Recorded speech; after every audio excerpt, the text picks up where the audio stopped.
Sa kabila nga po mga idol ng pananatili ng Golden State Warriors sa ika-10 ng Western Conference, isa pa rin naman sila sa pinakamainit na team sa pagkakaroon ng 4-game winning streak at lahat ngang yan nakuha nila sa kanilang nakakapagod na road trip. Kaya sa pagtatapos nga po niyan, babalik na nga sa kanilang home court, ngunit kahit man nga maglalaro na sila sa kanilang tahanan, hindi rin naman nga magiging madali ang kanilang next game since kakalabanin nga po nila dito ang isa ring pinakamainit na team sa West na Dallas Mavericks na merong kasalukuyang 7-game winning streak at isang beses pa lang natalo sa kanilang last 10 games. Ito na rin naman ang pumutol sa 11-game win streak ng Houston Rockets. Kaya sigurado nga po na mapapalaban dito si Stephen Curry at ang Warriors, lalo pat hindi pa sila nananalo sa Dallas Mavericks ngayong regular season sa unang dalawang pagharap. Kaya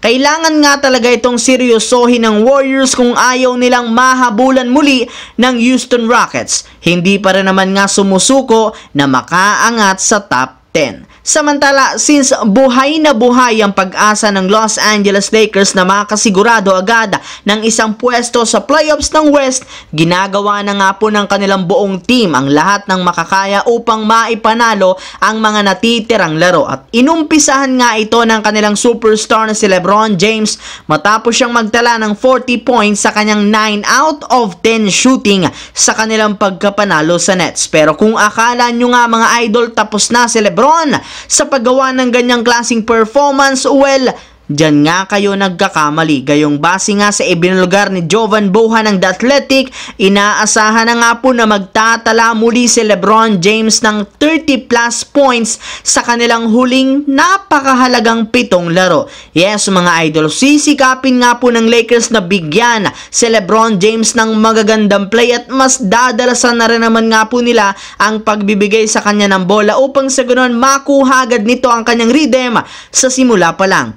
Payagan na rin naman nga nila ito na tumira parati sa 3-point line since alam nga po nila na pinapractice nga nito ang kanyang shooting ng mga nagdaang araw. Yes mga idol, plano nga po ni LeBron James na magtala at ng team ng Lakers ng malaking puntos, gayong desidido nga ito na maipanalo ang kanilang mga natitirang laro, lalo pat isa ang kanyang scoring sa mga pinakakailangan ngayon ng kanilang kupunan para umabante sa West. Sa kabilang banda, simula nga po nang bumalik si Russell Westbrook sa Clippers, hindi na nga natalo pa ang kanilang team sa pagkakaroon ng 3-game win streak. Bakit? Bagamat man hindi ganun ka-impressive ang kanilang mga pagkapanalo since magkadikit lamang ang dalawang unang panalo at isang mahinang team pa ang kanilang tinalo, malugod pa rin naman nga itong tatanggapin ng kanilang mga fans since malaki ang tulong nito upang mapanatili nila ang kanilang ika-4 na pwesto. At isa nga mga idol sa mga tinuturong dahilan ng pagkapanalo nila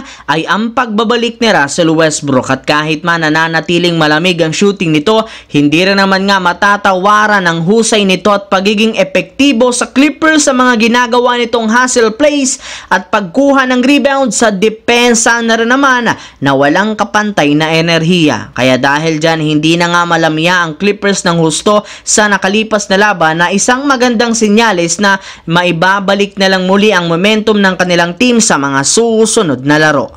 So yun lamang mga idol ang ating bagong video. Once again, this is your J-Zone TV. Huwag kalimutang mag-like at syempre mag-subscribe, pindutin ang notification bell sa akin channel para lagi kayo maging updated sa mga videos na pinapalabas ko. Isang malaking shout out sa lahat mga idol. Thanks for watching. Hopefully, nag-enjoy kayo ngayon.